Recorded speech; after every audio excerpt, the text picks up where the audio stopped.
Breastfeeding is a natural and powerful act that plays a vital role in the health and development of a baby, as well as the well-being of the mother. From the moment a child is born, breast milk becomes the first and most important source of nourishment.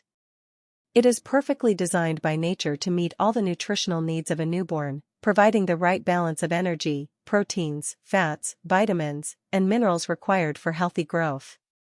Breast milk is more than just food.